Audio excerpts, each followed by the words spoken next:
అందరికీ నమస్కారం. Welcome to my channel. ఈరోజు వీడియోలో మహేశ్వర వైభవం శ్రీ చాగంటి కోటేశ్వరరావు గారి ప్రవచనం. వీడియోను చివరి వరకు చూడండి, స్కిప్ చేయకుండా. వీడియో నచ్చితే లైక్, షేర్, సబ్స్క్రైబ్ చేయడం మరవకండి. Thank you. హర హర మహాదేవ్. అనుకున్న అసంకల్పితమేవేహాయతకస్మాత్ ప్రవర్తతే నివర్త్యారంభమారబ్ధం అనుదైవస్య కర్మతత్ అంటాడు రాముడు అయోధ్యకాండలో. నువ్వు నేను ఎవరయా లక్ష్మణ? గురోరప్యవలిప్తస్యా కార్యాకార్యమచారత ఉత్పథం ప్రతిపన్నస్యా కార్యం భవతి శాసనం. లక్ష్మణుడు అన్నాడు, దశరథుడెవడు రాజ్యం ఇవ్వకపోవడానికి చంపేస్తానన్నాడు. రాముడు అన్నాడు, నిన్న రాజ్యం ఇస్తే నాన్నగారేనా? నాన్నగారే రాజ్యం ఇస్తానంటే నాన్నగారికి జై అన్నాం. ఇవాళ అడవికి వెళ్ళమన్నవారు నాన్నగారే. మరి నిన్న రాజ్యం ఇస్తానన్న నాన్నగారు ఇవాళ అడవికి ఎందుకు వెళ్ళమన్నారు? నాన్నగారి మనసులో ఏమైనా మార్పు వచ్చిందా? రాలేదు. మరి ఇప్పుడు ఎందుకు బద్ధుడయ్యాడు? ఎందుకు పంపిస్తున్నాడు? లక్ష్మణ, నాన్నగారిని సత్యమునందు నిలబెట్టి ఆయన ఇచ్చినటువంటి వరాన్ని గుర్తు తెచ్చుకుని కైకమ్మ రూపంలో అడిగి అరణ్యానికి పంపిస్తున్నటువంటి దైవము కళ్ళ ఎదుట కనపడడు. నాన్నగారు కనపడతారు నిమిత్తంగా. ఎవరితో గొడవ పడతావు? అదో కొత్త పాపం. నాన్నగారిని దెబ్బలాడ్డం, నాన్నగారి మీద యుద్ధం చేయడం. అనుదైవస్య కర్మతత్. దైవము విధించిన శాసనమునకు ఒడంబడితే చేసుకున్న పాపం అన్నా పోతుంది. పెట్టి సద్దు మనం బయలుదేరదాం అన్నాడు. అది ధార్మికుడు మాట్లాడే మాట. ధర్మం తప్పేవాడు ఈశ్వరుడి మీద తిరగబడతాడు. తిరగబడితే ఏం చేస్తాడంటే కొత్త పాపాన్ని మూటకట్టుకుంటాడు. ఏమిటో ఇన్ని పూజలు చేశానండి. ఇప్పుడు చేశావు, నువ్వు చేసిన పాపం ఎక్కడికి పోతుంది? కాబట్టి అది అనుభవంలోకి వచ్చింది. ఈ అనుభవంలోకి వచ్చేటట్టు చెయ్యగలిగిన వాడు ఈశ్వరుడు. ఈశ్వరుడు ఒకవేళ పాపమునకు ఫలితము ఇచ్చినా, పోన్లేవయా పాపం పోయింది అని ఆయన కాళ్లే పట్టుకుంటానన్నవాడు దృఢభక్తి కలిగినవాడు. లోకుల్నంగని మెచ్చని ఎలుగని లోలోన నిందించని చీకాకున్బడని మహత్ముడనని జేలొగ్గని మూకీభావమునం తిట్టని త్రోయిని నీ కారుణ్యము కలిగి ఉండినను అంతే చాలును శంకర. నాకు ఏదైనా జరగని, నాకేం నిమిత్తం లేదు. ఇవాళ చాలా బాగుందన్నవాడు రేపు వీడికి ఏమొచ్చనొచ్చు. రెండు సత్కారాలుగానే గ్రహించగలిగిన స్థితి నాకు. రెండిటి యందు నీ పాదములు విడిచిపెట్టకుండా నేను ఉండగలిగితే నాకు చాలు ఈశ్వర, నాకు ఇంకేం అక్కర్లేదు. తుల్యనిందా స్తుతిర్మౌని సంతుష్టో ఏనకేనచిత్ అనికేత స్థిరమతి భక్తిమాన్మే ప్రియో నరహ అంటాడు భగవద్గీతలో కృష్ణ భగవానుడు. పేర్లు మారతాయండి, కృష్ణుడు శివుడు అని, అన్నీ ఒకటే. ఏ పదార్థం చెప్పినా అలాగే చెప్తుంది. అంతకు తప్ప ఓ పదార్థం ఓలా చెప్తే ఓ పదార్థం ఓలా చెప్పరు. అందుకే వాళ్ళిద్దరి మధ్య ఇప్పుడు గొడవలు గోదారి ఏమి ఉండవు. ఒకళ్ళకొకళ్ళు సమర్థించుకుంటారు తప్ప. కాబట్టి ఎవరు శివుడు అంటే, ఎవరి కాళ్ళు మీరు గట్టిగా పట్టుకున్న కారణం చేత మీకు దురితమును అనుభవంలోకి తీసుకొచ్చి ఇచ్చేటప్పుడు, అరే రే వీడు నా కాళ్ళు ఇంత గట్టిగా పట్టుకుని ఉన్నాడు, ఇప్పుడు బుద్ధి వచ్చింది, వీడు ఎంతో భక్తితో నన్ను పట్టుకుని ఉన్నాడు, బుద్ధిగా వీడికి ఇంత పెద్ద దెబ్బ కొట్టేయడమా? వీడిని కొడితే వీడు ఏం చేస్తాడో తెలుసా? మళ్ళీ నన్నే పట్టుకుని ఏడుస్తాడు. అప్పుడు వాడు నన్ను పట్టుకుని ఏడిస్తే నేనేం చెప్పను? భాగవతంలో శ్రీ మహావిష్ణువు బలిచక్రవర్తిని అనుగ్రహించేటప్పుడు దర్శనమిచ్చి ఓ మాట అంటారు. నేను ఎందుకు రక్షించానో తెలుసా బలిచక్రవర్తిని అని అడిగారు. వీడు నా కొరకు రక్షింపవలయువాడు అన్నారు. చాలా చిత్రమైన మాట. వీడి కోసం రక్షించట్లేదు, నా కోసం రక్షిస్తున్నాను. ఎందుకో తెలుసా? ఎరా 3 అడుగులు ఇస్తా అన్నావు, 2 అడుగులు కొలిచేశాను, 3వ అడుగు ఎక్కడ పెట్టనన్నాడు. సునృతంబుగా నినుడువదు నా జీవ బొంకజాల నాకు బొంకు లేదు, నీ తృతీయ పదము నిజము నాశిరమున నెలవి చేసి పెట్టు నిర్మలాత్మ అని తలంచి నా తల మీద పెట్టేయి అన్నాడు. వీడింత భక్తితో ఉండి నా తల మీద కాలెట్టేయి అంటే, వీణ్ణి నేను ఏమైనా చేసేస్తే ఇంకా రేపు పొద్దున్న నేను ఉన్నానని ఎందుకు నమ్ముతుందిరా లోకం? అందుకని ఇప్పుడు నేను ఉన్నానని నమ్మాలంటే వీడిని నా కోసం రక్షించాలి, వాడి కోసం కాదు. వీడు నా కొరకు రక్షింపవలయువాడు అంటాడు. కాబట్టి ఈశ్వరుణ్ణి భక్తులు బంధిస్తారు. ఆయన ఏమీ చెయ్యలేని స్థితికి తీసుకొస్తారు. ఇప్పుడు ఈశ్వరుడు అంటాట, వీడు ఒకప్పుడు తప్పు చేశాడు, ఇప్పుడు ఇంత భక్తి తత్పరుడయ్యాడు, నా పాదములు పట్టుకున్నాడు, నేను ఎలా వేయని శిక్ష అంత శిక్ష వెయ్యను. ఏం చేస్తానో తెలుసా? వెయ్యకపోతే పాపం పోదు. కాబట్టి ఏం చేయాలి?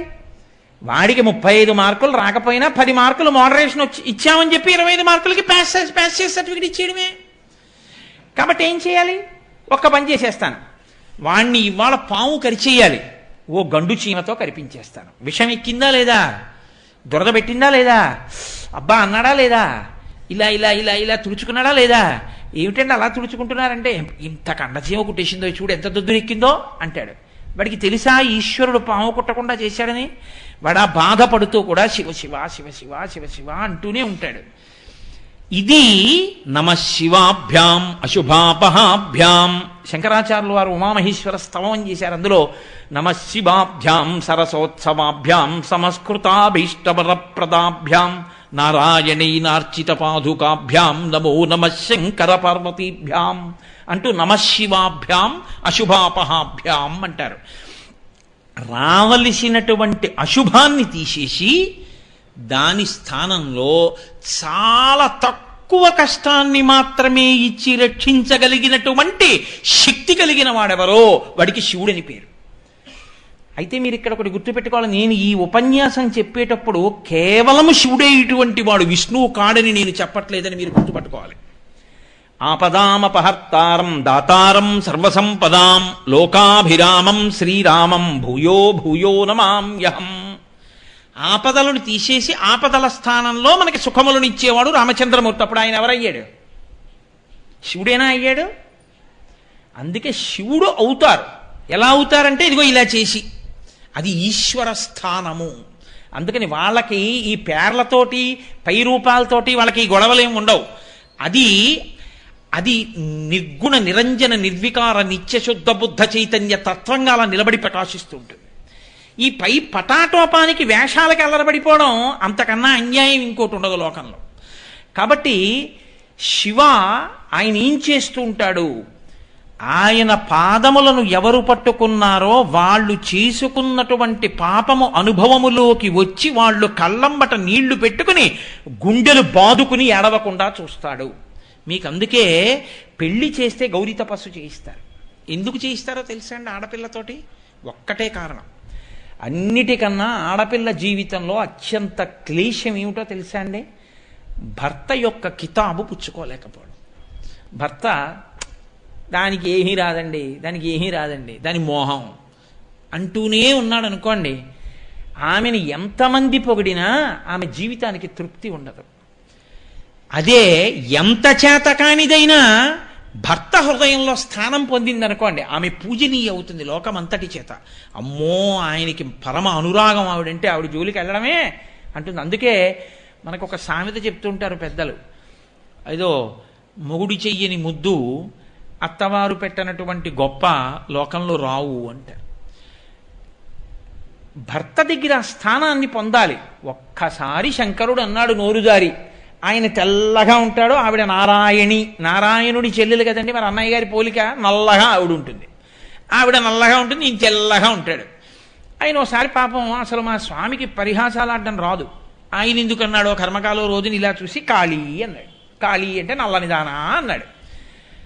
ఆవిడ ఇలా చూసింది, ఎప్పుడు అలా అనలేదు, ఎంతో ప్రేమగా పిలిచేవారు ఉమా శైలజ, అలా అనేవారు కాళీ అని ఓ వెటకారం నవ్వు నవ్వారు. కాస్త నోరు ఈ చివరి నుంచి పక్కకెళ్ళింది. అంటే తెల్లని వాణ్ణి నేను, నల్లని దానివి నువ్వు అన్నారని ఆపాటి పరిహాసాన్ని తట్టుకోలేక ఆమె యోగాగ్నిలో పడి తెలుపు పసుపు ఎరుపు రంగులతో కూడినటువంటి ప్రకాశిస్తున్న తత్వంతో ఎడమతొడ మీద కూర్చుని, నీ తెల్లటి పాలిపోయిన తెలుపు గొప్ప, నా రంగు గొప్ప అంది. గౌరవర్ణంతో వచ్చి కూర్చుంది.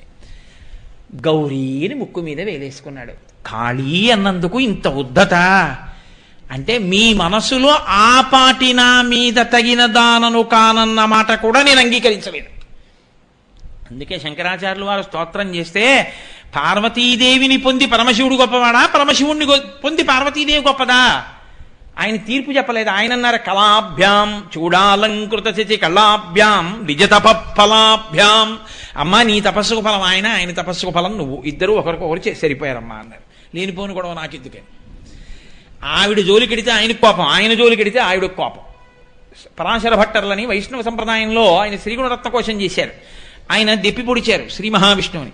శ్రీయశ్రీహి అంటూ, నువ్వు కంచుక శతం, ఎప్పుడు రాక్షసులు వస్తారో అని 100 కవచములు కట్టు కూర్చుంటాట ఆయన శ్రీ మహావిష్ణువు. ఎప్పుడైనా దేవతలకు కానీ భక్తులకు కానీ ఆపదొస్తే వెళ్ళి యుద్ధం చేయాలి, మరి స్థితికారుడు కట్టు కూర్చుంటాట. ఇన్ని కవచములు కట్టు కూర్చుంటే శత్రువులు వచ్చి బాణములు వేస్తే ఆయన యొక్క కవచములు పిట్లిపోయిన సందర్భాలు చాలా తక్కువ. ఆయన 100 కవచములు పిట్లిపోయి కింద పడిపోయాడు. ఎప్పుడోట తెలుసా అండి, ఆయన దగ్గరికి వెళ్ళి లక్ష్మీదేవిని స్తోత్రం చేశాట ఒక ఆయన. ఈయన పొంగిపోయేటిలాగా. పొంగిపోతే ఈయన 100 కవచములు పిట్లిపోయి కింద పడిపోయాట. చూసుకోలేట 100 కవచములు కింద పడిపోయాయని అంత పొంగొచ్చింది. ఈశ్వర స్ఫుటతు భుజయోహ కంచుక శతం అన్నారు పరాశర భట్టర్లు. నీ 100 కవచములు పిట్లిపోయాయి. నిన్ను స్తోత్రం చేస్తే కాదు, మా అమ్మని స్తోత్రం చేస్తే. అనుకలతను కాండాలింగనారంభ శుంభ ప్రతిదిశ భుజ శాఖా శ్రీ సఖానోక హర్ది స్తననయన గుళుచ్ఛస్పార పుష్పద్విరేపారచీతు మై లక్ష్మీ కల్పవల్లి కటాక్షాన్ అంటారు అందులో ఆయన. కాబట్టి అలా లక్ష్మీనారాయణోపాసన చేస్తారు ఆయన.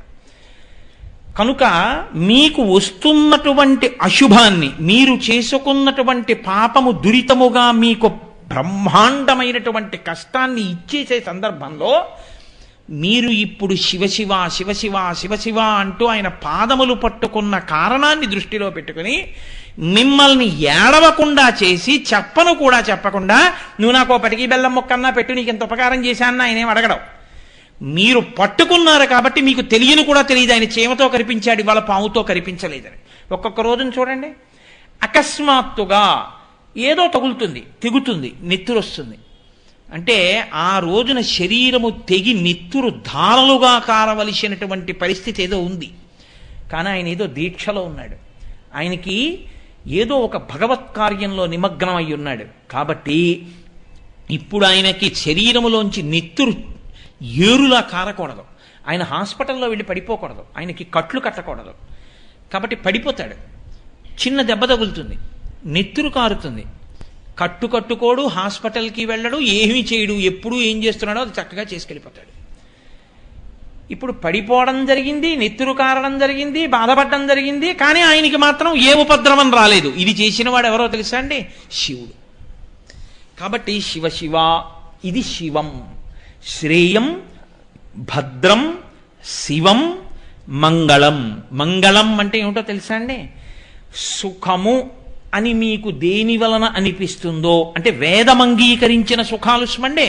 వేదం అంగీకరించిన సుఖాల గురించి నేను మాట్లాడినా. వేదము అంగీకరించినటువంటి సుఖములు ఏ ఉన్నాయో అవి మీరు పొందడానికి కావలసినటువంటి యోగ్యతని ఈశ్వరుడు కల్పిస్తే దానికి మంగళం అని పేరు. అంటే ఓ ఉదాహరణ చెప్పాలి అని అనుకోండి, నేను నా ఇంట్లో పూజ గది ఏసీ చేయించుకుందాం, నేను చదువుకునే గది ఏసీ చేయించుకుందాం అని నేను అనుకోలేదు. కానీ శివ సంకల్పమస్తు ఈశ్వరుడికి కలిగింది. వీడు పాపం ఓహో చెమట్లు తుడుచుకుంటూ, ఆ చదువుకుంటుంటే చెమట అంతా పుస్తకాల మీద పడిపోతూ, అది తుడుచుకుంటూ రమించిపోతూ, అయ్యో నాకు ఏసీ కూడా ఈశ్వరుడు ఇవ్వలేదు, ఇన్నాళ్ళ నుంచి నేను ఇవన్నీ చదివి ఇంత మురిసిపోతున్నాను, ఏమిటో నన్ను కరుణించలేదని అనుకుంటాడేమో వీడని. అసలు ఆడు అనుకోకపోయినా ఆయనే తెచ్చి ఓ ఏసీ బిగింపించేశాడు. నువ్వు కొనలేదు, నువ్వు తేలేదు, కానీ ఏసీ మాత్రం వచ్చి కూర్చుంది గదిలో. ఇది కళ్యాణం. జీవబ్రహ్మైక్య సిద్ధి కళ్యాణం పక్కన పెట్టండి. మీకు సుఖమును కల్పించగలిగినటువంటి వస్తువులు మీ ఇంటికి వచ్చి చేరుట, ఇది కళ్యాణం. వస్తువు వచ్చి చేరింది, కానీ మీరు కానీ ఏసీలో పడుకున్నారో వెంటనే మీకు పరిశం పడుతుంది. ఉపన్యాసాల మాట దేవుడి వరకు ముక్కు తుడుచుకోవడం సరిపోతుంది అన్నారు అనుకోండి డాక్టర్ గారు. ఇంకా అది నాకేమైనా అనుభవంలోకి వస్తుందా? ఇంటికి వచ్చిన వాడు ఎవడో పడుకోవాలా, అది ఎప్పుడు వేసుకోవట్లేదు, కాస్త మీరన్నా వేసుకు పడుకోండి అని బతిమాలాలి. కాదు, మంగళం అంటే వస్తువు చేరడం, కళ్యాణం అంటే అది మీకు అనుభవైక వేద్యం అవడం, దాన్ని మీరు అనుభవించగలగడం. మంగళం, కళ్యాణం, శుభం. శుభం అంటే ఏమిటో తెలుసా అండి? ఏ సుఖమును మీరు అనుభవించారో దాని వలన ఇప్పుడు ఇక్కడ మీరు సంతోషాన్ని పొందడమే కాకుండా దీర్ఘకాలమునందు మీకు అదొక గొప్ప ప్రయోజనములు చేకూర్చుట. అంటే నీ మాట ఏమిటో అయోమయంగా ఉందయా అంటారు మీరు. నేను కనిపెట్టగలను. నేను మీకు ఒక ఉదాహరణ చెప్పాలి అంటే, ఇప్పుడు ఏసీ ఉంది మీరు చదువుకునే గదిలో. ఇప్పుడు మీరు ఏసీ ఉంది కదా అని ఇంకా మీరు అక్కడ దుప్పటి వేసు పడుకోవడం మొదలెట్టారనుకోండి, అది శుభం కాదు, కళ్యాణమే కానీ శుభం కాదు. ఇప్పుడు మీరు అబ్బా ఇంకా నాకు ఇప్పుడు వేడిగా ఉంటే ఏమిటి, ఇంకోలా ఉంటే ఏమిటి, హాయిగా చదువుకుంటాను కూర్చుని, చల్లగా కూడా ఉంది, ఇంకా నాకు ఇంతకన్నా కావలసిందే ఉందని మరింత రమించిపోయి చదువుకుంటున్నారు, ఇంకా బాగా చదువుకోగలుగుతున్నారు. ఇది శుభం.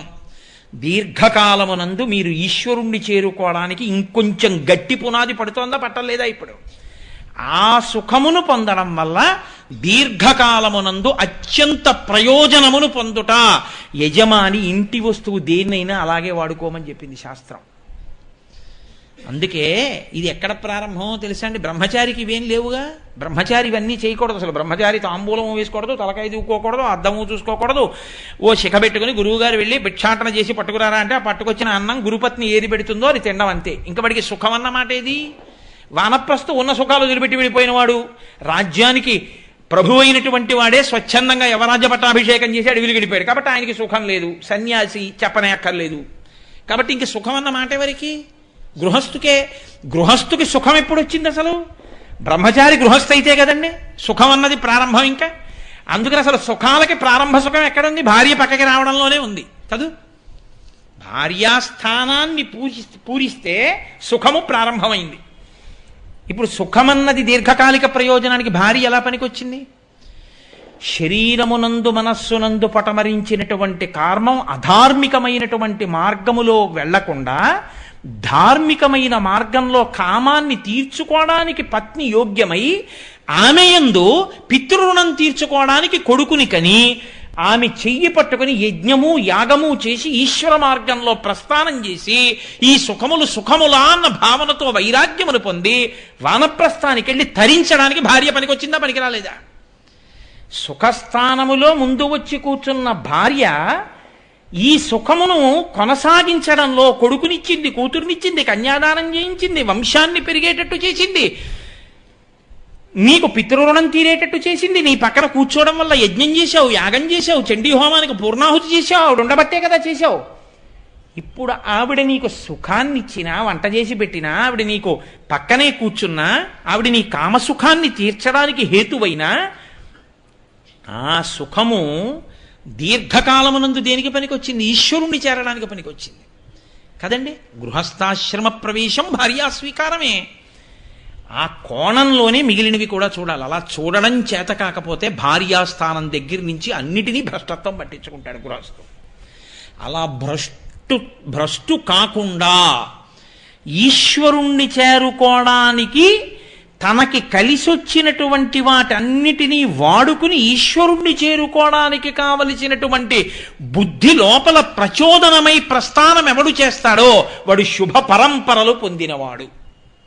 అందుకే మన వాళ్ళు వ్రతం చేస్తున్నామండి అన్నారనుకోండి, అక్షతలేసి వ్రతం సువృతమస్తు, ఇది శుభప్రదమగుగాక, ఈ వ్రతము నీకు దీర్ఘకాలమునందు ఉపయుక్తమగుగాక, ఇది శుభం. క్షేమం. క్షేమం అంటే ఇవన్నీ ఎవరిస్తారో తెలుసా అండి? మీరు అలా తరించగలిగిన స్థితి ఎవరి నుండి వస్తుంటుందో ఆయన్ని శివుడని పిలుస్తారు. అసలు నా మొహం శివాష్టోత్తరం 30 అంటే బెంగ పెట్టుకోకండి, 108 చెప్తాను. 30 రోజులు శివనామం చాలండి. శివనామమే 30 రోజులు. అప్పై దీక్షితర్ వారు ఏం చెప్పారు దాని గురించి అన్నది ఒక రోజు. అలా 30 రోజులు శివనామం ఒక్కటే చాలు. అది శివాష్టోత్తరం చెప్తానండం పేరాశ. 108 నామాలు చెప్పడం ఏంటంటే 30 రోజుల్లో చాలా అన్యాయం. అది 6 బంతుల్లో 37 రన్స్ కొట్టమని అడిగినట్టుగా ఉంటుంది. అది అంటే నేను చెప్పనని కాదు, చెప్తాను. చెప్పడం ఏముందండి, వాళ్ళే చెప్పేస్తాను 108 నామాలకు అర్థం. అది పెద్ద విశేషమా ఏమి? కాబట్టి శివ మీకు క్షేమకారకుడు. ఎవరు క్షేమాన్ని ఇస్తారో తెలుసా అండి? క్షేమం అని రాస్తారు పైన, ఉత్తరం రాస్తే పైన క్షేమం అంటారు. క్షేమం అంటే ఏమిటో తెలుసా అండి అర్థం? ఏవి ఉండాలో అవి ఉన్నాయి, ఏవి ఉండాలో అవి ఉండి ఎలా ఉండాలో అలా ఉన్నాయి. అది క్షేమం. కేవలం ఉన్నాయి, మీకేమైనా ఉపయోగం ఉందా? వాడు ఏవేవి చేయకూడదో అవన్నీ చేస్తున్నాడు. తండ్రి గారు 50 కోట్ల ఆస్తి ఇచ్చాడు, వీడికి 3 కోట్లు అప్పు వచ్చింది. ఇప్పుడు వాడు ఉన్నాడు, ఏమైనా ఉపయోగం ఉందా? 7 తరాల కింద పడిపోయాయి వాడు చేసిన తప్పుడు పనులకి. ఏమిటి వాడు ఉండి ప్రయోజనం? అది కాదు. ఉండి ఎలా ఉండాలో అలా ఉండేటట్టు నడిపించగలిగిన బుద్ధి ప్రచోదనం ఇయ్యగలిగినటువంటి పరమాత్మ యొక్క స్వరూపమునకు శివ అని పేరు. ఏది నీకు వద్దంటే మానే శివుణ్ణి శివ అనకు. ఇవి వద్దని అనగలడా ఎవరైనా? బ్రహ్మచారి కాని, సన్యాసి కాని, వానప్రస్థు కాని, గృహస్థు కాని నాకు శివనామం అక్కర్లేదని చెప్పగలడా? అక్కర్లేదన్నాడంటే ఇవేవి నాకు అక్కర్లేదని గుర్తు. కాబట్టి శివ అన్న దానికి తాత్పర్యం తెలిస్తే నాకు శివ అన్న నామం అక్కర్లేదనగలిగిన మొనగాడు లోకంలో ఉండడు. కాబట్టి క్షేమం, కుశలం. కుశలం అంటే ఏమిటో తెలుసా అండి? కేవలం ఉండడం కాదు, కేవలం మీరు చదువుకోవడం కాదు, కేవలం మీరు ఎక్కడికో వెడుతుండడం వస్తుండడం కాదు, మీకు ఒక సత్పురుషుడితోటి సహవాసము కలిగిందా, నిరంతరము పరమేశ్వర చింతన కలిగినటువంటి ఒక మహానుభావుడితో మీకు స్నేహం ఉందా? నీ ఐశ్వర్యం అంతా పోయినా పర్వాలేదు, ఆ స్నేహాన్ని మాత్రం వదలకు. అది నిన్ను తరతరాలు కాపాడేటట్టు చేస్తుంది. ఆయన నిన్ను తనతో పాటు ఆ ప్రస్థానంలో నడిపించుకుంటాడు. ఎప్పుడు వదిలిపెట్టేస్తారో తెలుసా అండి? ఒక్క కారణానికే వదిలిపెట్టేస్తారు. వచ్చేది ఉపన్యాసానికి, చేసే విచారణలన్నీ అక్కర్లేని విషయాల మీద. ఇంతకుముందు ఎవరొచ్చారు, ఇప్పుడు ఎవరు రాలేదు. గురువుగారు అమ్మాయికి పెళ్ళైతే గురువుగారి వియ్యాలారికి ఆస్తి ఎంత ఉంది, ఇలాంటివి విచారణ చేయడానికి ప్రయత్నం చేయడం పరమేశ్వరుడిచ్చినటువంటి సత్పురుష స్నేహాన్ని తనంత తాను దూరం చేసుకోవడం. నువ్వు దేనికి కలిశావో ఆ మార్గంలో నిలబడే ప్రయత్నం చేయి. నీకు అక్కర్లేని వాటిలో నీ వేలు పెట్టకు. పెట్టకుండా ఉంటే సత్పురుషులతోటి సహవాసము నిలబడుతుంది. సత్పురుష సహవాసం నిలబడడానికి హేతువేది? సత్తు గురించి మాట్లాడటమే. ఈశ్వరుడు గురించి మాట్లాడు, ఈశ్వరుడు గురించి విను, ఈశ్వరుణ్ణి స్మరిస్తుండు, అంతే. అప్పుడు ఆ స్నేహాన్ని నిలబెట్టుకుంటే సత్పురుష సహవాసం కలిగితే వచ్చే ప్రయోజనం ఏమిటో తెలుసా అండి? నాకు ఆయన బాగా తెలుసండి, ఆయన నేను అంతేవాసిని, ఆయనకి నేను అంతేవాసిని అని మీరు చెప్పుకున్న రోజున మీరు ఒక పొరపాటు చేయడానికి భయపడతారు. ఎందుకో తెలుసా అండి?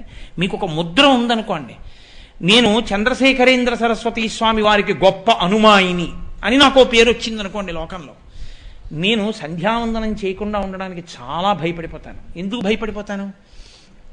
నేను సంధ్యావందనం చేయలేదు అని గ్రహిస్తే నన్నేమనకపోవచ్చు, ఏమయ్యా పరమాచార్య స్వామి సంధ్యావందనం గురించి అంత గొప్పగా చెప్పేవారు కదా, మరి నువ్వు సంధ్యావందనం చేయలేదే ఈ పూట, నేను పరమాచార్య స్వామి వారికి అంత భక్తుడిని ఇంత భక్తుడిని అంటావు, సంధ్యావందనమే చేయలేదు అంటారేమోనన్న భయానికైనా సంధ్యావందనం చేస్తావు. అవునా కాదా? రామకృష్ణ పరమహంస ఇదే చెప్తారు. సత్పురుష సహవాసం ఎటువంటిదంటే ఏనుగు పక్కన వెళ్ళేటటువంటి మావటి చేతిలో పట్టుకున్నటువంటి అంకుశం లాంటిది. ఏనుగు తొండానికి ఉన్న లక్షణం ఏమిటి? ఇలా ఎత్తి కొమ్మ విరుస్తుంది, ఇలా ఎత్తి పాదులాగుతుంది, ఇలా ఎత్తి ఇంకోటి. శృంగేరిలో నేను ఒకసారి చూశాను, ఒక ఏనుగు ఆ స్త్రీలు అలా వెళ్ళిపోతుంటే వాళ్ళ కొప్పులో పువ్వులు లాగుతుంటుంది. అది పక్కన మావటి ఉన్నాడు అనుకోండి, ఆయన ఏం చేస్తాడు? అంటాడు, ఇలాగా తొండం దింపేస్తుంది, మళ్ళీ 4 అడుగులు వేస్తుంది, మళ్ళీ తొండం ఇలా అవుతుంది, మళ్ళీ ఇలా అంటాడు, మళ్ళీ దింపేస్తుంది. పక్కన మావటి ఎంత బలంగా, ఏనుగు కన్నా బలంగా ఉన్నాడు కాబట్టి ఆయన యొక్క అంకుశం దెబ్బకి తొండం నిప్పిందండి అనడానికి ఏనుగు ఎంత ఉంటుందో ఆయన ఎంత ఉంటాడు. అంత బలం ఉన్న ఏనుగు తనంత తాను కట్టుబడింది మావటి యొక్క అంకుశానికి, మావటికి తప్ప. నిజానికి ఏనుగు తలుచుకుంటే మావటిని తొండంతో చుట్టి అవతలికి విసిరేయగలదు, కాలు కింద పెట్టి తొక్కేయగలదు. కానీ తనకి ఎన్ని రకాల బలాలున్నాయని మీరు అనుకుంటున్నారో అన్నిటినీ పక్కన పెట్టి మావటికి లొంగిపోయిన ఏనుగు పూజనీయతని పొందుతుంది, ఈశ్వరుణ్ణి తల మీద పెట్టుకుంటుంది. అడవిలో తిరిగేటటువంటి ఏనుగు, క్రమశిక్షణ లేని ఏనుగుని తీసుకొచ్చి వెంకటాచలంలోనో లేకపోతే తిరుత్తణిలోనో అరుణాచలంలోనో ఈశ్వరుడు యొక్క ఊరిరిగిం పెడుతుంటే దాని ముందు ఏనుగుల్ని నడిపించరు. వేటిని నడిపిస్తారు? మావటి మాటకి లొంగే ఏనుగే ఈశ్వరుణ్ణి తల మీద పెట్టుకుంటుంది గురువాయూరులో. గురువుగారి మాటకి, సత్పురుషుడు యొక్క మాటకి తనంత తాను అహంకారమును మీరు పొందడానికి ఎన్ని హేతువులు మీకున్నాయో అన్నిటినీ పక్కన పెట్టి మీ అంత మీరు లొంగిపోవడం అలవాటైతే మీకు సత్పురుష సహవాసం చేత మీరు ఎలా ప్రవర్తించాలో అది మీకు అలవాటు అవుతుంది. కనీసం అయ్యో ఆయనతో ఉంటున్నాం, ఇలా చేస్తే బాగుంటుందా అని మీరు చేయకుండా ఉంటారు కదండి. ఇది కుశలం. అలా ఉండడానికి కావలసినటువంటి సత్పురుష సహవాసం నీ జీవితంలో ఏమైనా దొరికిందా? నువ్వు ఆయనతో కలిసి ఉండడం ఒకెత్తు, ఆయన నిన్ను పేరు పెట్టి పిలవడం ఒకెత్తు. ఆయన నిన్ను గుర్తుపడతారా? అంతమందిలో చూడగానే ఆప్యాయంగా పలకరిస్తారా? నీ జీవితంలో, నీ జీవకోటి యాత్రలో నువ్వు ఒక పెద్ద మెట్టు పైకెక్కి నించున్నట్లు గుర్తు. ఆపాటి పరిచయం ఉందిగా, చాలు నీ జన్మకి.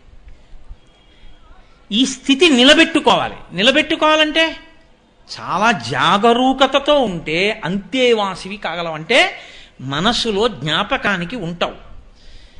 ఈ స్థితిని నువ్వు పొందుతుంటే కుశలం.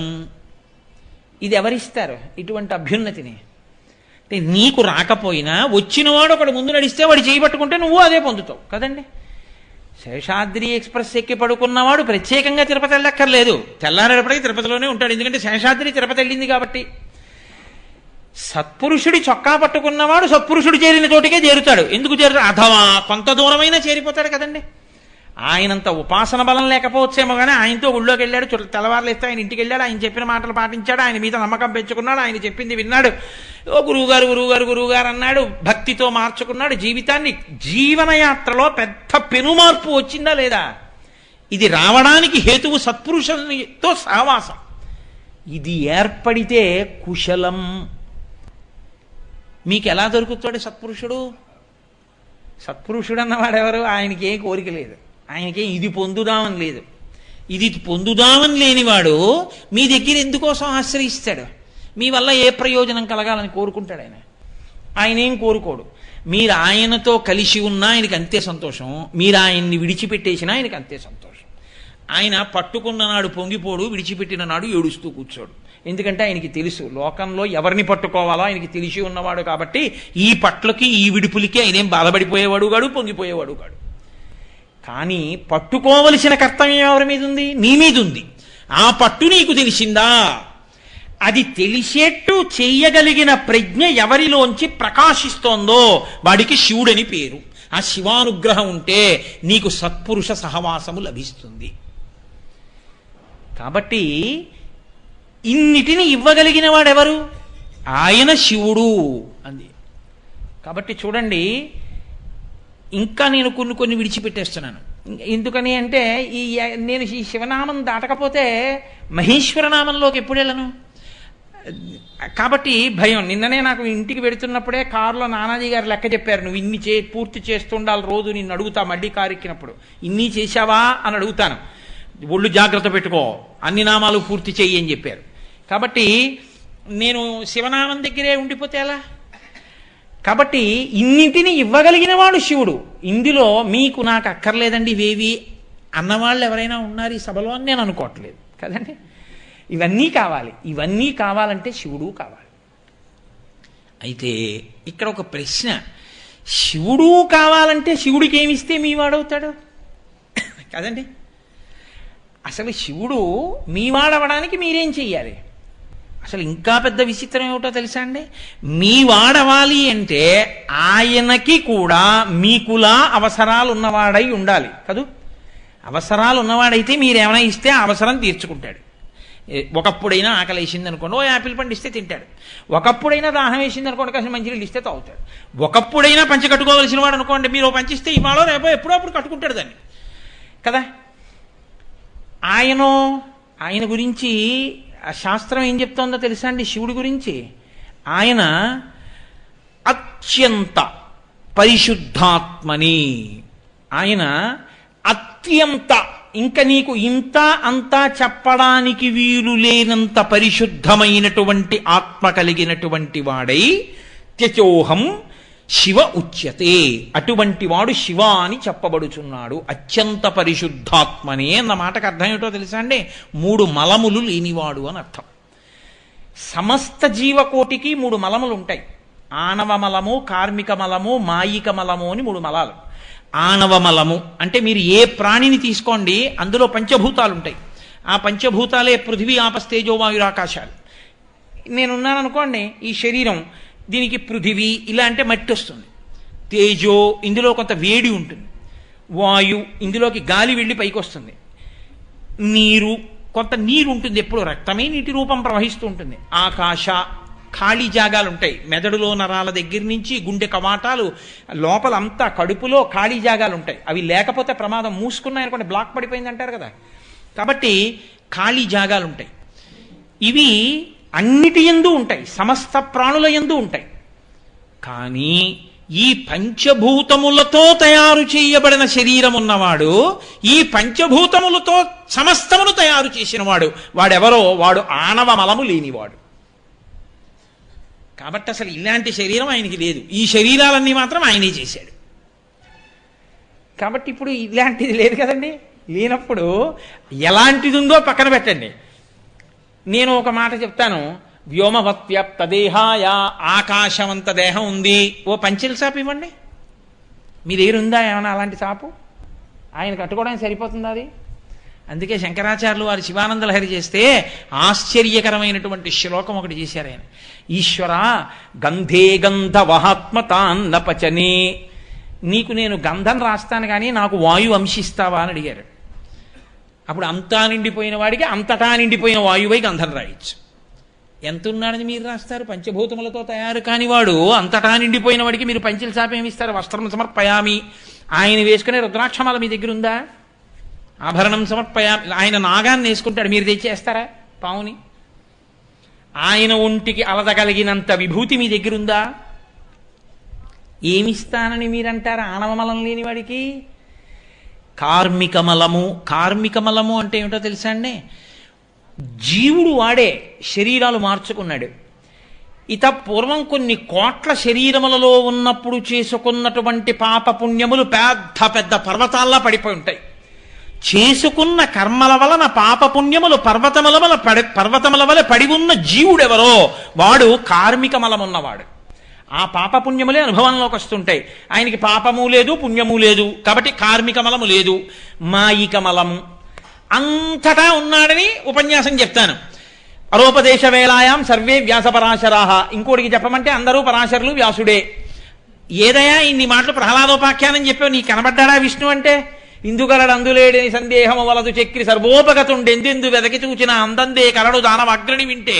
కానీ ఏడి కనపడతాడా? ఎందుకు కనపడ్డు? మాయ. నామము రూపమునకే మాయా అని పేరు. నామరూపాలు కనపడతాయి కానీ నామరూపములు దేంట్లో వచ్చాయో అది కనపడదు. బంగారం కనపడదు, చెవుల కుండలములు కనపడతాయి, గాజులు కనపడతాయి, ఏదో కేయూరములు కనపడతాయి, కంకణములు కనపడతాయి, లేకపోతే నూపురములు కనపడతాయి తప్ప అది బంగారము అన్న గుర్తింపు మాత్రం రాదు. నామరూపములే కనపడుతూ ఉంటాయి. నామరూపముల యందు మాత్రమే నిలబడిపోగలిగినటువంటి స్థితి మాయ. ఆ మాయ నాకుంది, మనకుంది, ఆయనకి లేదు. కాబట్టి ఆయనకి మాయిక మలం లేదు. ఆయనకి ఈ మూడు మలములు లేవు. ఆణవ మలము, కార్మిక మలము, మాయిక మలము, మూడు మలములు లేనివాడెవరో అటువంటి వాడు అత్యంత పరిశుద్ధాత్మని అని పిలిచారు. ఇప్పుడు ఆయనకి నువ్వేమిస్తావు? ఏమిస్తే నీవాడవుతాడు? అందుకే శంకరాచార్యులు వారి శివానంద లహరి చేస్తూ ఒక చమత్కారమైన శ్లోకం చేశారు. ఆయన అన్నారు, కరస్తే హేమాద్రౌ గిరిశ నికటస్తే ధనపతౌ శిరస్తే శీతాంశౌ చరణయుగళస్తే అఖిల శుభౌ గృహస్థే స్వర్భూజామరసురభిచింతామణిగణే కమర్థం దాస్యేహం భవతు భవదర్థం మమ మనః అన్నారు. ఆయన అన్నారు, శివ లోకంలో మిగిలిన పదార్థాలు అలా ఉంచు, కానీ బంగారం ఇస్తానంటే తీసి దాచుకోనివాడు లోకంలో ఉండడు. ఎందుకైనా పనికొస్తుందండి అని తీసుకెళ్ళి దాచుకుంటాడు. నీకు పట్టుకెళ్ళి బంగారం ఇద్దామంటే కరస్తే హేమాద్రియౌ, బంగారు కొండ నీ చేత్తో పట్టుకున్నావు. కాబట్టి ఇంకా నీకు బంగారం ఏమి ఇస్తాను? నా మొహం ఓ తులం ఉంది, 100 తులాలు ఉండొచ్చు, 200 తులాలు ఉండదు. బంగారు కొండే నా దగ్గర లేదుగా, మేరు పర్వతం ఆయన విల్లు. ఇంకా మీరేమి ఇస్తారు ఆయనకి? పోన్లేవయ్యా, ఎంత బంగారం ఉన్నా అర్ధరాత్రి అవసరం వస్తే పట్టుకెళ్ళి బంగారం ముక్క కొట్టి అమ్ముకుని డబ్బు తెచ్చుకోవాలిగా, అందుకని 4 రూపాయలు ఇస్తా అంటావేమో. గిరీశ నికటస్తే ధనపతౌ, రూపాయలు కాదు, నవనిధులకు అధిపతి అయిన కుబేరుడు ఆయన పక్కన ఇలా చేయి కట్టుకుని అప్పటి నుంచి ఇప్పటి వరకు అలాగే నించున్నాడు. ఎప్పుడైనా కుబేరా కొంచెం సాయం చేస్తానంటే అంటాడేమోనని ఆయన ఎప్పుడు అడగలేదు. ఇప్పుడు నువ్వు ఇస్తే పుచ్చుకుంటాడా? నీకు ఇచ్చేవాడే తప్ప ఆయన పుచ్చుకునేవాడు కాడు. ఆయనకి నువ్వేమిస్తావు? గిరీశ నికటస్తే ధనపతౌ శిరస్తే శీతాంశౌ, ఎవరికి చంద్రవంక ఉందో వాడు మోక్షం ఇస్తాడు. కాబట్టి నీకు మోక్షం ఇస్తానంటావా? ఆయనే మోక్షం ఇచ్చేవాడన్నానికి గుర్తు ఆయన చంద్రరేఖని ధరించి ఉన్నాడు. చంద్రోద్భాసితేకరే స్మరహరే గంగాధరే శంకరే సర్పైర్భూషిత కంఠకర్ణ వివరే నేత్రోద్ధ వైశ్వానరే దంతిత్వకృత సుందరాం వరదరే త్రైలోక్య సారే హరే మోక్షార్థం కురు చిత్తవృత్తి మమలాం అంతైస్తు కింకర్మభిహి అని శంకరులు స్తోత్రం చేశారు. అటువంటి చంద్రరేఖ తల మీద ఉన్నవాడు మోక్షమును నీకిస్తాడు. నువ్వు ఆయనకేమిస్తావు? ఆయనకి ఇవ్వడానికి నీ దగ్గర ఏం లేదు, నువ్వు ఆయనకి ఇవ్వలేవు. మోక్ష సుఖమునే ఇవ్వగలిగిన వాడు కామకోటి. కామకోటి అంటే ఎంత సుఖము నీకు కావాలో అంత సుఖమును మోక్ష సుఖము వరకు ఇవ్వగలిగినటువంటి తల్లి కామకోటి. ఆ కామకోటి అయ్యవారు శివుడు. అటువంటి శివుడు మోక్షమునే ఇవ్వగలడు. అటువంటి వాడికి నువ్వేమిస్తావు? శిరస్తే శీతాంశౌ చరణయుగళస్తే అఖిల శుభౌ. లోకంలో శుభము అన్నది ఏది ఉన్నదో మీకు ఇప్పుడేగా చెప్పా. శుభం అంటే అవన్నీ ఆయన పాదాల మీద పడి ఉంటాయి. మీ ఇంటికో తోరణం కట్టాలనుకోండి, ఆయన అనుగ్రహం కలిగితే ఇలా అంటాడు, అంటే ఆ శుభం ఎగిరొచ్చి మీ ఇంటికి తోరణం కింద వస్తుంది. కాబట్టి ఇంటికి తోరణం వచ్చింది అంటే ఆయన పాదం కదిపి విసిరాడు ఓ శుభాన్ని మీ మీద. అన్ని శుభములు ఆయన పాదాలను ఆశ్రయిస్తే ఆయనకి శుభం నువ్వేం చేస్తావు? కాదులేండి, ఇంకేమన్నా చూస్తానంటావా? గృహస్థే స్వర్భూజామర సురభి చింతామణిగణే. అసలు ఇలా చింతించేటప్పటికే కోరిక తీర్చేసే చింతామణులతో ఆయన ఇల్లు కట్టుకున్నాడు. ఒక్క చింతామణి ఉంటే మీరు ఇలా చింతించేటప్పటికే అబ్బా దీని బదులు కూలర్ ఉంటే బాగుండంటే ఇది కూలర్ అయిపోతుంది. దానికి చింతామణి అని పేరు. అలాంటి చింతామణి ఒకటి ఉంటే అంత గొప్పది. ఆయన చింతామణులతో కట్టిన ఇంటిలో ఉంటాడు. కాదు కాదు, అసలు లోకమునకంతటికీ చింతించిన కోరికలు ఇవ్వగలిగినటువంటి చింతామణులకు చింతామణి అయిన కామాక్షి పాణిని పట్టుకున్నవాడు చింతామణి పాణిగ్రాహి. పశ్చిమ బెంగాల్లో ఇప్పటికే ఆ పేరు పెట్టుకుంటుంటారు, చింతామణి పాణిగ్రాహి అని. కాబట్టి చింతామణులతో ఇల్లు కట్టుకున్నవాడు, కామధేనువు తనదైన వాడు, కల్పవృక్షముల యొక్క తోటయందు విహరించేటటువంటి వాడు, ఆయనకి నువ్వేమిస్తావు? గృహస్థే స్వర్భూజామర సురభి చింతామణిగణే. ఒక్కటుంది శివా నా దగ్గర అది ఇస్తానన్నారు. ఏమిటో తెలుసా? ఇవన్నీ నీవేమో, నీది కాదు నాదన్నది ఒక్కటి ఉంది నా మనస్సు. అది మాత్రం అంటూ ఉంటుంది, నా అంతదాన్ని నేనంటూ ఉంటుంది. ఇవన్నీ నావంటుంది తప్ప ఇవన్నీ వాడి వందగా. అందుకని దీన్ని నీకు ఇచ్చేస్తాను. కమర్థం దాస్యేహం భవతు భవదర్థం మమ మనః. నీ మనసుని తీసుకెళ్ళి అక్కడ పెట్టావా శివుడు ఈ వాడైపోతాడు. అదొక్కటే మీరు పెట్టడానికి ఉన్న వస్తువు. అందుకే శంకర భగవత్పాదులు శివానందలహరి చేస్తూ గభీరే కాసారే విశితి విజనే ఘోర విపినే విశాలే శైలేషు భ్రమత కుసుమార్థం జనమతి సమర్పీ చేత సరసిజముమానాధభవతే సుఖేనావస్థాతం జనహ్య నజానాతి కిమహో అంటారు. ఎందుకునా ఎక్కడో నీళ్లలో కెడతావు, సరోవరాల్లో కెడతావు, తామర పూలు తీసుకొస్తావు, కొండలెక్కుతావు, మారేడు దళాలంటావు, ఇంకో చోటు కెడతావు, తులసి దళాలంటావు, ఇంకో చోటు కెడతావు, ఏవో కరవీర పుష్పాలంటావు, సన్నజాజులు అంటావు, పందిళ్ళు ఎక్కుతావు, పాకలు ఎక్కుతావు, అన్నీ తీసుకొస్తావు, ఆయన మీద వేస్తావు, నీ మనసు మాత్రం అక్కడ పెట్టావు. శివుడు అంటాడు, నీ మనసు ఇక్కడ పెట్టరా, నేను నీ చేయి పట్టుకుంటానంటాడు. నీ మనసు ఎక్కడ పెడితే సంతతం చింతయామి. ఇన్ని ఇవ్వగలిగిన వాడు సృష్టికర్తవాడు, స్థితికర్తవాడు, ప్రళయకర్తవాడు అని మీరు పరమశివుణ్ణి 108 నామముల యొక్క వ్యాఖ్యానమును విన్న కారణం చేత కలిగినటువంటి అనన్యమైనటువంటి భక్తితో నిరంతరము స్మరణ చేయడం చేత ఆయన మీ వాడైపోతాడు. అంతే. ఆయన మీ వాణ్ణి చేసుకోవడానికి అది వినా మార్గం లేదు. మిగిలినవి ఎన్ని ఉండి అదొక్కట్లేదనుకోండి, వాడు పొందేది అమంగళమే. ఎక్కడ నిరూపించారో తెలుసా అండి ఘట్టాన్ని? విష్ణు భాగవతం అంటారు. భాగవతంలో దక్ష ప్రజాపతి యజ్ఞం చేశాడు. ఏమీ లేవు ఆయనకి వేదం చదువుకున్నాడు. ఆయన బ్రహ్మగారి సభ కెడతాడు, బ్రహ్మగారి సభలో కూర్చుంటాడు, ఆయనకి అన్నీ ఉన్నాయి. ఆయన అదృష్టం ఏమిటంటే సాక్షాత్తు పరాశక్తి ఆయన అనుగ్రహించి ఆయనకి కూతురుగా పుట్టింది. దాక్షాయణి అని పేరు పొందింది ఆయన కీర్తి నిలబెట్టడానికి. ఇన్ని పొందినవాడు ఏం చేశాడు? చిట్ట చివర శివుడు తప్ప వినా మిగిలిన వాళ్ళందరికీ నేను హవిస్సులు ఇస్తానని నిరీశ్వర యాగం ఒకటి మొదలెట్టాడు. ఏముంది ఇప్పుడు? బాహ్యంలో అన్నీ ఉన్నాయి ఆయనకి. దేవతలు వచ్చారు, ఋషులు వచ్చారు, చాలామంది వచ్చారు అక్కడికి. అబ్బో దక్షుడు ఎంత గొప్పవాడో అన్నారు. ఏమిటి వద్దనుకున్నాడు ఆయన? శివుడు ఒక్కడే వద్దనుకున్నాడు. శివుడు ఒక్కడే వద్దనుకుంటే మరణవాంగ్మూలం అంటారు. మరణవాంగ్మూలం అంటే శరీరం విడిచిపెట్టిపోయే ముందు చెప్పే మాటకి అత్యంత ప్రాధాన్యత ఉంటుంది. ఇంకది పరమసత్యం. అమ్మవారు లోకానికంతటికీ ఒక సత్యాన్ని చెప్పి ఎప్పుడు ఎవ్వరూ పాడవకుండా చేయడం కోసం ఒక వాంగ్మూలం ఇచ్చింది భాగవతంలో. భవో నహోద్వేష్టి శివం శివేతరహ అంది. శివుడు అక్కర్లేదని మిగిలినవన్నీ పట్టుకున్న నీకు శివం ఎక్కడి నుంచి వస్తుంది అని అడిగింది. శివం అంటే నేను ఇందాక చెప్పినవన్నీ ఎక్కడి నుంచి వస్తాయిరా? ఓరి పిచ్చాడా, ఎందుకు నీకు శివుడంటే కోపం? పరగచితాస్తి భస్మ నృకపాల ధరుండు పిశాచయుక్తుడని శర్వు నమంగళుగా తలంపరెవ్వరున్ ఒక్క నీవు తప్ప మరి వాక్పతి ముఖ్యులం మహాత్ము చరణ సరోజ లేశములన్ సమ్మతిదాల్సరే మస్తకంబులన్. ఏడి పిచ్చెక్కి మాట్లాడుతున్నావు? శ్మశానంలో తిరుగుతాడంటావు, పిశాచయుక్తుడంటావు, ఆయన ఒంటికి బూది పూసుకుంటాడంటావు.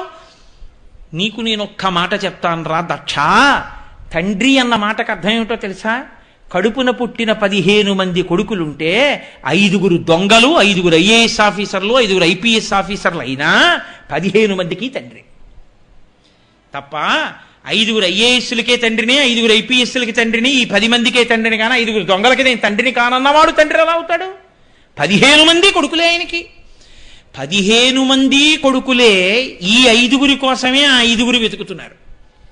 తండ్రి గారి షష్ఠి పూర్తికి ఈ 5 వచ్చారు, ఈ 5 వచ్చారు, ఈ 5 వచ్చారు.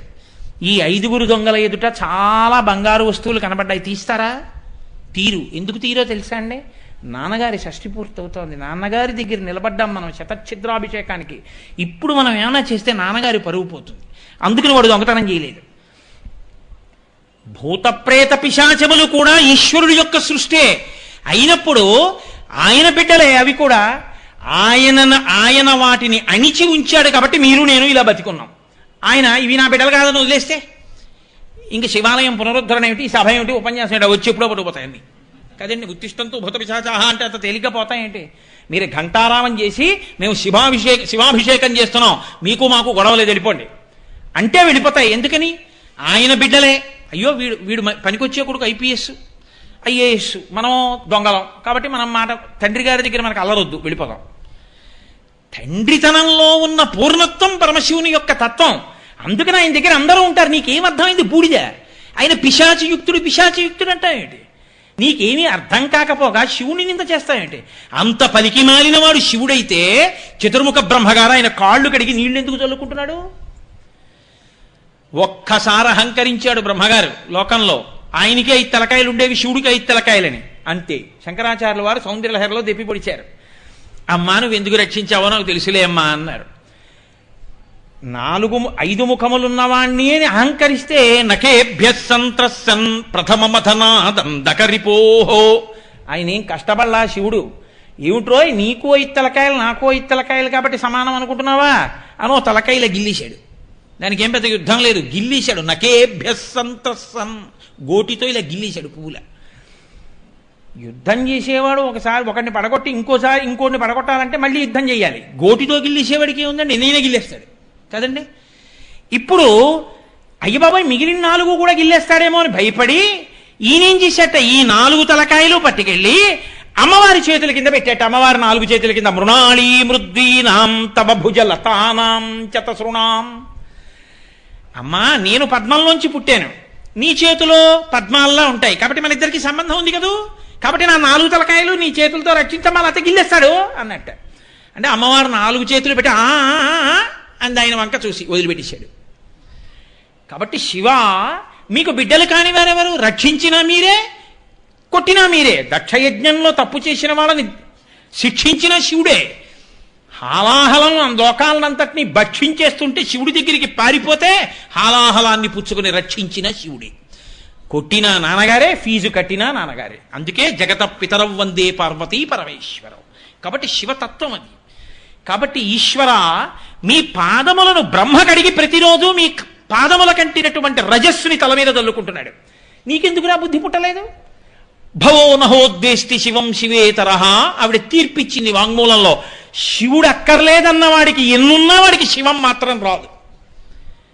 కాబట్టి శివుడు అక్కర్లేదనకూడదు, శివుడికి నేను దాసుడను కావాలి, నేను శివభక్తుణ్ణి కావాలని అడగాలి.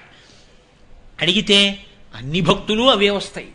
కాబట్టి నీవాడను కావాలని మీరు మీ ఆయన దగ్గర మనసు పెట్టడమే మీరు ఆయనని చేరుకోవడానికి రాచమార్గము. అందుకే ఈ శివాయచ శివ అన్న నామాన్ని ఎంత పదిలంగా దాచారో తెలుసా అండి వేదాల్లో. స్వరం చేత మంత్రాన్ని ప్రయోగం చేయడం చేత వేదములు 3. అందుకే వేదత్రయీ అంటారు. త్రయీ అంటే 3 వేదాలే. అందుకే త్రైవేద్యం హృజ్యం త్రిపురహరమాద్యం త్రినయనం అని శంకరాచార్యుల వారు కూడా శివానందలహరిలో వేదాలని 3గా చెప్తారు. ఈ 3లో ఋక్ యజుర్ సామ, ఋగ్వేదం సామవేదం అటు ఇటు గోడలుగా పెట్టి మధ్యలో యజుర్వేదాన్ని దాచారు. మళ్ళీ యజుర్వేదంలో 7 కాండలు, 7 కాండల్లో 3 కాండలు అటు 3 కాండలు ఇటు పెట్టి మధ్యలో 4వ కాండ దాచారు. మళ్ళీ 4వ కాండ మధ్యలో రుద్రాధ్యాయాన్ని దాచారు. అంటే పదిలమై అత్యంత విలువైన వస్తువుని దాచినట్టు. మళ్ళీ ఈ 3 కాండల మధ్యలో ఉన్న 4వ కాండ మధ్యలో రుద్రాధ్యాయం పెట్టారు. రుద్రాధ్యాయానికి ఉన్న కాండల మధ్యలో 8వ కాండ పెట్టారు, 8వ అనువాకం పెట్టారు. మళ్ళీ 8వ అనువాకానికి చివరిలోకి తీసుకెళ్లి శివ మంత్రాన్ని, శివనామాన్ని అక్కడ దాచారు. అందుకే నమ సోమాయ చ రుద్రాయ చ నమ స్తామ్రాయ చ అరుణాయ చ నమ శంగాయ చ పశుపతయే చ నమ ఉగ్రాయ చ భీమాయ చ నమో అగ్రే వధాయ చ దూరే వధాయ చ నమో హంత్రే చ హనీయసే చ నమో వృక్షేభ్యో హరికేశేభ్యో నమస్తారాయ నమ శంభవే చ మయోభవే చ నమ శంకరాయ చ మయస్కరాయ చ నమ శివాయ చ శివతరాయ చ. అక్కడ దాచారు నమ శివాయ చ. అంటే ఎంత పదిలమై, ఎంత గోప్యమై, ఎంత విలువైనదో కాబట్టి వేదములలో అంత జాగ్రత్తగా దాన్ని దాచారు. అంత గొప్ప నామమయ్యా శివనామం. ఆ శివుడు కేవలము ప్రళయకర్త అని అనుకోవద్దు. శివుడు చేసే పని అంత గొప్పది. ఆయన ఆత్యంతిక ప్రళయము అని ఒకటి చేస్తాడు, మహాప్రళయము అని ఒకటి చేస్తాడు. ఆయనే నిత్య ప్రళయము అని ఒకటి చేస్తాడు.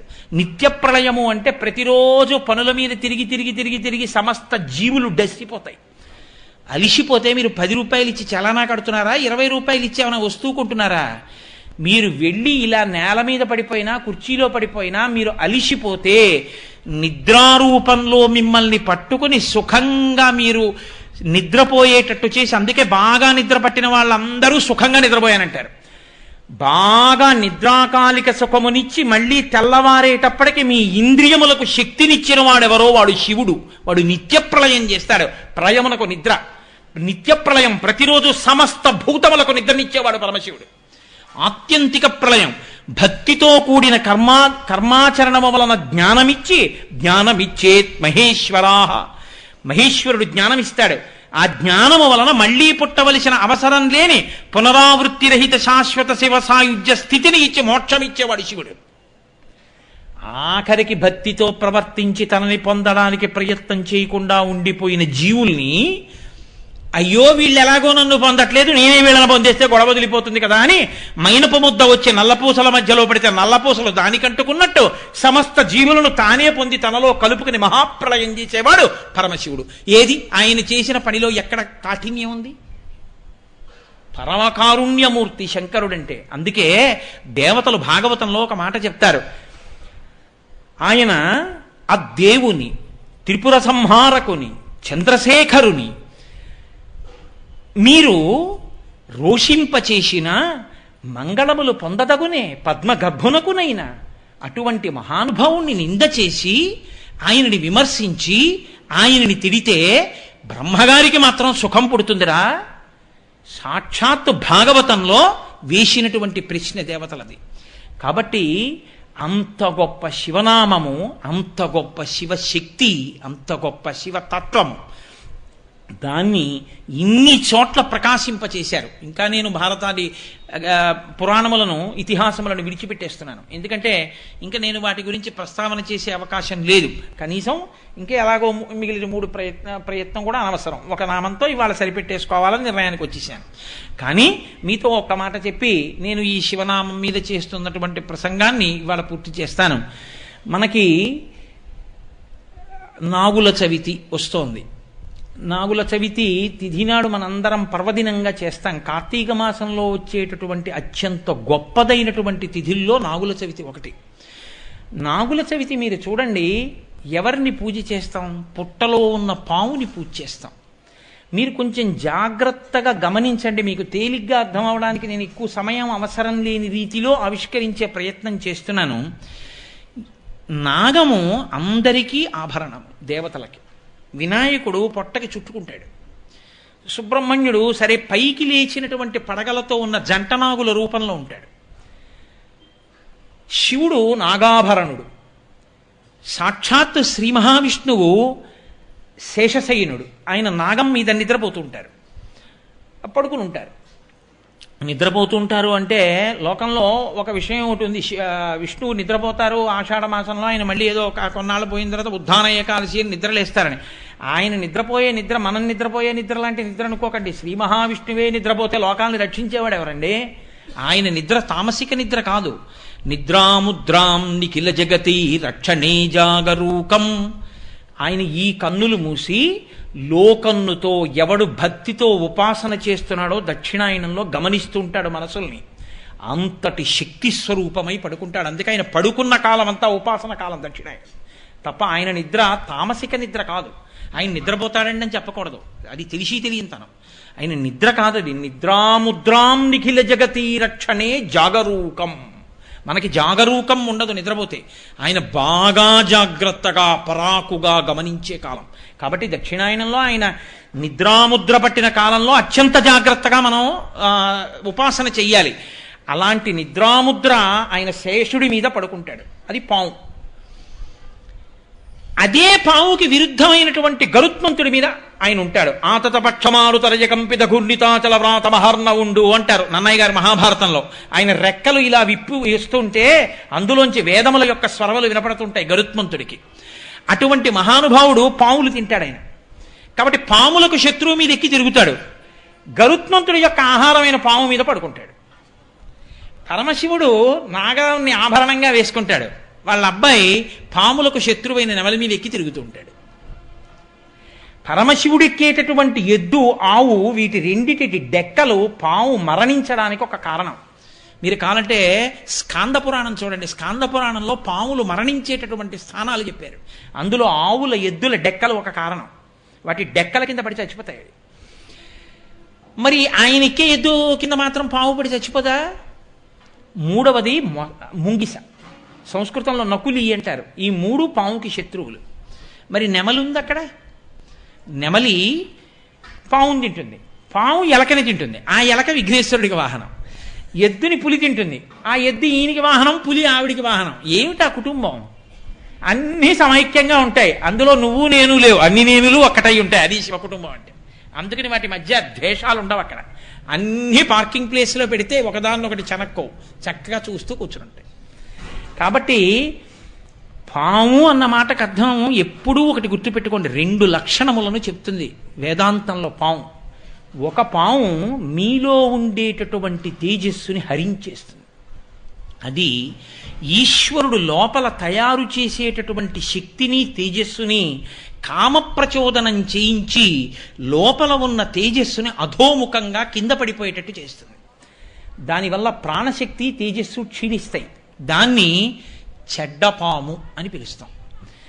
అదే శక్తి పైకి జాగృతమై ఊర్ధ్వరేతస్కుడై ఆ తేజస్సుని అనుష్ఠానానికి వాడుకున్న వాళ్ళు ఈశ్వర పథంలో ప్రయాణిస్తారు.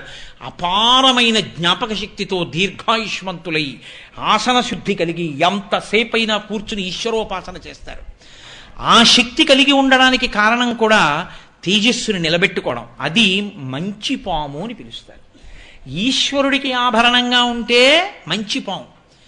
ఈశ్వరుడి చేత చెనకబడుతోంది అంటే నీ తేజస్సు క్షయమైపోవడం. తేజస్సు క్షయమైపోకుండా చూసుకోగలిగిన బుద్ధి ప్రచోదనం లోపల జరగాలి. దాని కొరకు ఈశ్వరుణ్ణి చేరుతాడు.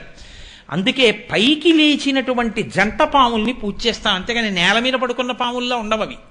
పైకి లేచి ఉంటాయంటే ఊర్ధ్వరేతస్కమైనటువంటి తేజస్సు, అది పూజనీయమవుతుంది. అది సుబ్రహ్మణ్య స్వరూపం అవుతుంది. ఇప్పుడు నేను అంత లోపలికి దాని వ్యాఖ్యానం చేయడం కుదరదు.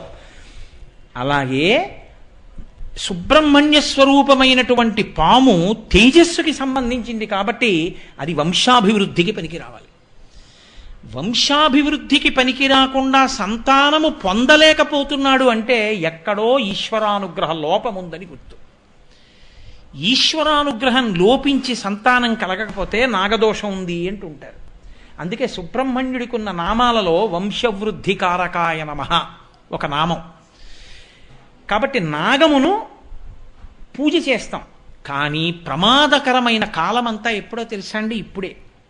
కార్తీక మాసంలో ఏమవుతుందంటే పంట రంగు మారుతుంది. ఇప్పుడు ఆకుపచ్చగా ఉన్న చేలన్నీ పసుపచ్చగా మారుతాయి. అంటే పాలు పోసుకుంటున్నాయి కంకులు అంటారు. ఈ సమయంలో రైతు ఏం చేస్తాడంటే తన గుండెల వరకో కడుపు వరకో పెరిగిపోయినటువంటి పొలానికి మధ్యలో ఉన్న సన్నని కాలిబాట మీద నడుస్తూ కిందకి చూడడం, పైకే చూస్తూ మొక్కలన్నిటి మీద మందు చల్లుతాడు. లేకపోతే చిలకల్ని వాటిని తరుగుతూ ఉంటాడు. అప్పుడు ఇలా పైకే చూస్తాడు. సన్నని ఇరుకైన కాలిబాట మీద రైతు వస్తున్నాడన్న విషయం తెలియక ఏ ఎలకని తిందామనో లేకపోతే ఎలకని తిని ఉన్న కారణం చేతో కప్పని మింగి ఉన్న కారణం చేతో ఆ చిన్న కాలిబాట మీద అట్నుంచి ఇటుకు పడుకుంటుంది పాము. ఈయన వెళ్ళి దాన్ని తొక్కుతాడు. అక్కడి నుంచి దానికి క్లేశం కలుగుతుంది. ఈయన బెంగపెట్టుకుని అది ఈయన్ని చూసిందేమో ఏమైనా చేసిందేమో అని దాన్ని చంపుతాడు. చంపిన దగ్గర నుంచి బెంగెట్టుకుంటాడు. అయ్యో నేను ఆ పావును చంపాను, అంత పెద్ద పావును చంపాను, ఏమవుతుందో అంటుంటాడు. ఈశ్వర, మేము మీ యందు సుబ్రహ్మణ్య స్వరూపాన్ని చూసి వంశవృద్ధి కారకమై మేము ఈశ్వరుణ్ణి చేరుకోవడానికి కారకమైన తేజస్సుని చూసి పూజ చేసే వాళ్ళమే కానీ మేము వైరభావనతో చంపడం అన్నది మాకు జీవితంలో ఎప్పుడూ లేదు. మాకు సనాతన ధర్మంలో వేదం అలా చెప్పలేదు. మీ యందు మేము ఈశ్వరుణ్ణే చూసి పూజ చేస్తాం. కానీ మా కర్మ కాలి రైతు తొక్కితే రైతుదే పాపం అనుకోకండి. ఆయన పట్టుకొచ్చిన అన్నం మీరు తింటలా, మీకు వస్తుంది ఆ పాపం. కాబట్టి ఆ అన్నం తినకపోతే మీకు నాకు బతుకు లేదు. కానీ మీకోసం నా కోసం ఆయన తొక్కుతున్నాడు, ఆయన కొడుతున్నాడు. ఈ పాప నివారణ చేసుకోవడానికి కార్తీక మాసంలో ప్రత్యేకించి నాగుల చవితి నాడు పాప నివారణ కొరకు పుట్ట దగ్గరికి, అది ఉండే స్థానం దగ్గరికి మనం పెడతాం. వెళ్ళి పాలు పోసి అందరం, అంటే పండితుడా పామరుడా, ఏదో గొప్ప ఉపాసన చెయ్యడానికి అనువైనటువంటి సంస్కారమును పొందినటువంటి స్థితిలో పుట్టినవాడా, ఏ సంస్కారము లేక ఏమీ తెలియనిటువంటి స్థితిలో ఉన్నవాడా అని ఉండదు. ఆయన దగ్గరికి వెడితే చేసేది ఒకటి, పుట్టలో ప్రేమతో పాలు పోస్తాం. ఇది మా నిజస్థితి. మాకు మీ యందు ప్రేమ భక్తి, మేము చెనకడం మా ఉద్దేశ్యం కాదు. కాబట్టి నన్నేలు నా గన్న నన్నేలు తండ్రి, అక్కడికి వెళ్ళి దానికి పెద్ద సంస్కృత శ్లోకాలు పెద్ద హడావిడి ఉండవు. అక్కడికి వెళ్ళి పాలు పోసి అందరూ ఒక్కటే మాట చెప్తారు, నన్నేలు నా గన్న నన్నేదు తండ్రి, నేను పుట్టిన కులము నా ఇంటివారు, ఆప్తమిత్రులకు వారు అందరైన వారు, చల్లగా చూడయ్య నా గన్న తండ్రి, పడగ తొక్కినచో పగవాడనుకోకు, నడుము తొక్కినచో నా వాడనుకో, తోక తొక్కినచో తొలగిపో తండ్రి, ఈ నూకలు పుచ్చుకొని మూకలను మాకిమ్ము, పిల్లల మూకలను మాకిమ్ము అని అడుగుతారు. ఎందుకంటే గృహస్థు సంతానాన్ని కదా కోరాలి, సంతానాభివృద్ధిని కోరుకోవాలి. ఆయన చేసిన దోషం వల్ల వచ్చినటువంటి అన్నాన్ని మేము తిన్నాం. ఆ అన్నములో పైకి ఉడికినది వీర్యమైంది. ఆ పైన ఉడికిన అన్నాన్ని తిని పురుషుడు వీర్యాన్ని పొందాడు. ఆ వీర్యము స్ఖలనమై భార్య యందు ప్రవేశించి సంతానకారకమవుతోంది. ఈశ్వర, తద్దోషము నన్ను కట్టి కుడుపకుండుగాక. ఆయన కూడా కావాలని చేసినవాడు కాదు. మాకు అన్నం పెట్టడం కోసం ఆయన ఆరుగాలను శ్రమించి తప్పక సన్నని కాలిబాటలో నడిచి తొక్కాడు. కాబట్టి పడగ తొక్కాడని పగవాడనుకోవద్దు, నడుము తొక్కాడు కాబట్టి నీవాడనుకో.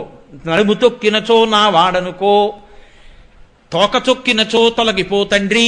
ఒకవేళ తోక తొక్కితే బుస్సని లేవద్దు, తొలగిపో. ఆ దోషాన్ని అక్కడతో విడిచిపెట్టేసి ఈ నూకలు పుచ్చుకో. మూకలు మాకి, పిల్లల మూకలు మాకి, బంధువుల మూకలు మాకి, మా మీద కోపం పెట్టుకోకు. మేము ఈశ్వరుణ్ణి పొందగలిగిన తేజస్సు మాలో నిలబెట్టు, మా బుద్ధులను అలా ప్రచోదనం చెయ్యి అని సమస్త ప్రాణికోటి యందు ఈశ్వరుణ్ణి చూసి ఆరాధన చేయడమే తప్ప విగ్రహాలకు ఆరాధన కాదు.